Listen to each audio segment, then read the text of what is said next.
Hi, welcome to the Just Ask Drew video series. Just Ask Drew is where Drew answers all your questions about high-end headphone audio. In this video, Drew covers his top picks for high-end headphones.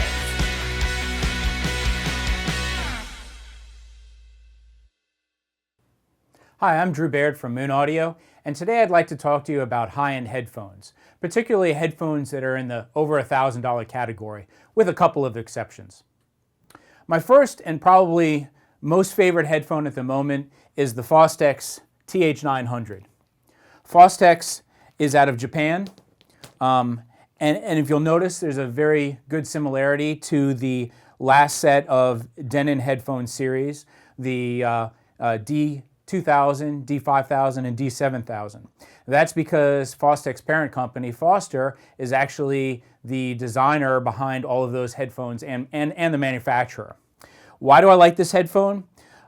This is probably one of the best, if not at least the best on the market today in closed sealed headphones.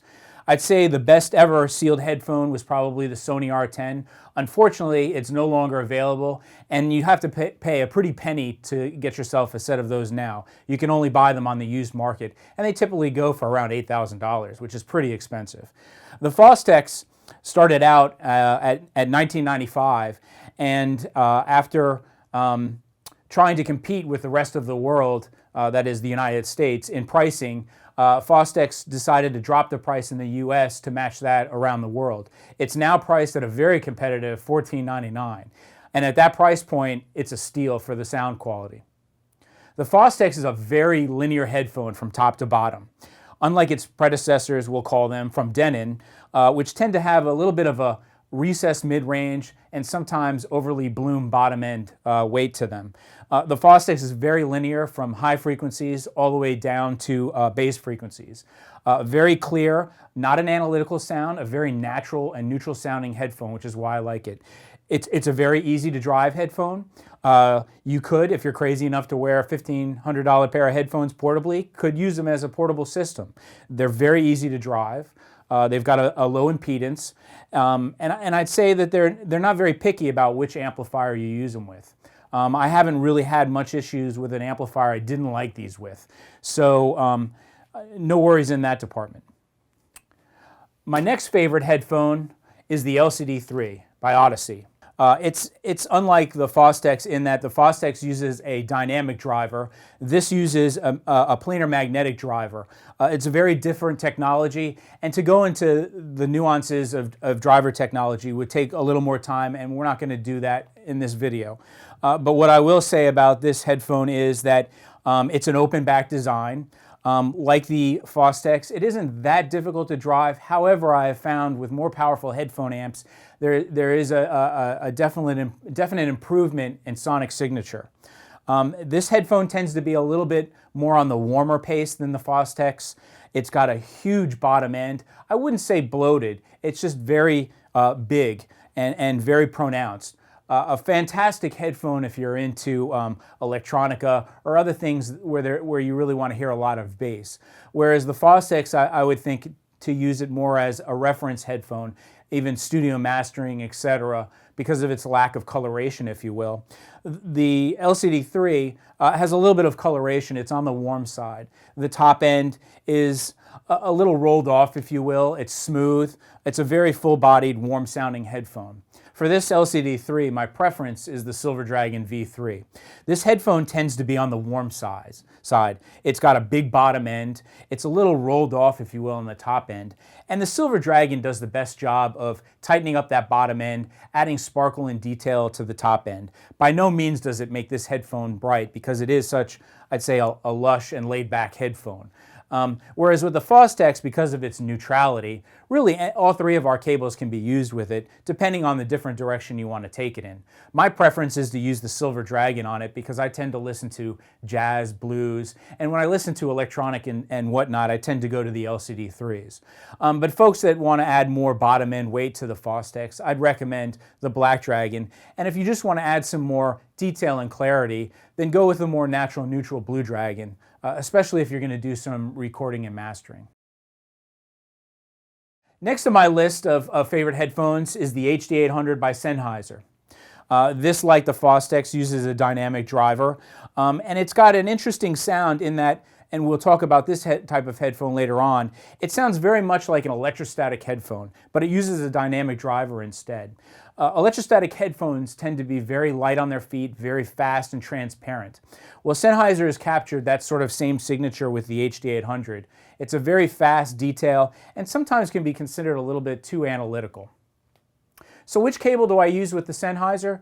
My pick would be the Black Dragon V2 in either regular form or in the new premium version that we talked about in our last video. I tend to use this headphone with a tube amp to add some warmth and body to them. I find them to be a little too clinical with most solid-state headphone amplifiers. Although there are some solid-state that do have a warmer tonality, I'd recommend those in that situation.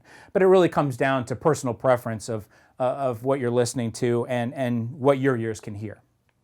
Next on my list would be the Beyerdynamic T1. And as explained in the last video, this one's been set up with a detachable connection system. This headphone, really, I like to call it the Sugar Ray Leonard of headphones. Pound per pound, it's one of the best headphones around for its price tag. Is it better than the Fostex? No. Does it come close? Yes, it's in the same ballpark. But at $12.99, it's fantastic. And why I call it the Sugar Ray Leonard of headphones is, while Sugar Ray Leonard probably couldn't knock out Mike Tyson, pound per pound, he was the best fighter ever. And that's sort of how I see this headphone. It's not going to knock out the LCD3 or the Fostex, but for the money, it's just a fantastic headphone. Like the Fostex TH900, it uses the Tesla technology in its dynamic driver. It's a very powerful magnet and thus gives a very pronounced big bottom end. It's got very good top end, very detailed and cleared, almost similar to the HD800, but not as analytical. So I can't say it's as top end bright, and I don't really want to call the HD800 bright, but we'll just use that as an exaggeration. This tends to be bright in comparison to the T1. The T1's a little smoother on the top end, but nowhere as smooth as the LCD3. The bottom end is close to the LCD3, but not as punchy as and impactful. But it definitely has a very good bottom end characteristic. Another couple of headphones I want to talk to, and these are actually in the under $1,000 category. One is the Sennheiser HD650. Why, you asked, do I talk about this headphone since it's been out for a while? Well, it's just a fantastic headphone. We've sold more of these than any other headphone in our shop. It's a great value at $4.99. By going with our Silver Dragon V3, it really takes it to a next level. The reason I've chose the Silver Dragon V3 is, well, this is probably one of the most laid-back, lush, and liquid-sounding headphones. And I use a couple of different headphones in comparison when I'm talking about sound synergy and whatnot. This is probably the darkest headphone that I know about. And then if we want to talk about one that's a little more forward sounding, I'll go over to the other under $1,000 headphone from the Grado line, the Professional Series PS500. The Grados tend to be very much like studio monitors. They're very up close and personal sounding, very detailed. The drivers are very close to your ear, so there isn't a huge amount of 3D spatialness to them. But it's very clean, precise, and detailed. So I'm going to say that this is a little more forward sounding than the HD650, which is probably the most darkest sounding. In between these, I often say that the AKG 701, which I don't have pictured here, is probably halfway between these two. So when asked a lot of questions over the years about where a headphone fits in the gamut of sound signatures, I usually use the HD650 as our darkest headphone, the Grado, and not just the PS500, but all of the Grado line as a more forward-sounding headphone, and the AKG 701 as the most sort of in-the-middle, neutral headphone. So with the PS500 from Grado, what they've done essentially is, and this goes back to an old headphone by Grado, the PS1. The PS1 has always been my favorite open back headphone of all time. And so Grado decided, because it was such a popular headphone, but a very, very pricey headphone, to come out with something that could try and compete with it, if you will, but in the under $1,000 category. And we can also talk about the PS1000 at some point, but we won't do that in this video. So the PS500 is very much like the RS1 except that it uses metal cups. And I find that the signature, the only differences between the RS1 and the PS500 is the PS500, because of the metal cups, I think tends to smooth out the top end. So it's not so much etchy, if you will, in your face. Not that the RS1 is, but I have to give a little bit of analogy to the differences between the two models. So the metal cups tend to smooth out the top end. So these are a very good reference headphone, very detailed, crisp, and clear. Whereas for the Sennheiser HD650, it's a very dark-natured headphone. I'd use this headphone to listen to classical music, blues, where I want a sort of, I don't want to say mushier, but a darker tonality. It just seems to meld well better with those types of music. Whereas the Grado line, I've said to be probably the greatest rock and roll headphones for use. And when you go up to the GS1000 and PS1000, I think you go from rock and roll headphones to more tonalities for classical, jazz, and blues. But we'll talk about those two headphones in another segment. Jumping from full-size headphones over to in-ear monitor category, the JH16 Freak Phase is probably my favorite in the IEM market.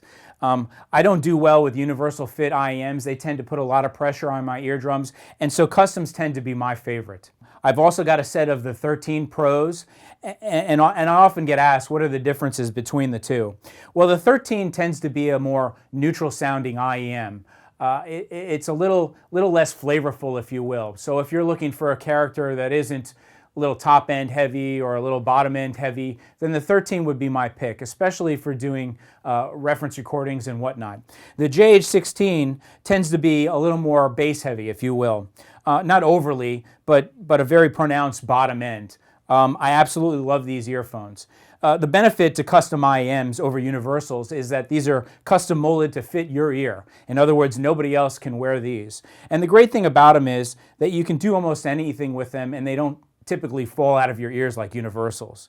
I like to run, I like to mow the grass with IEMs, and in both these situations I always tend to drop them out of my ears. So this is my pick for the best of the IEM monitors out there. The cable I like to use with a JH16 Pro is the Silver Dragon V1 IEM.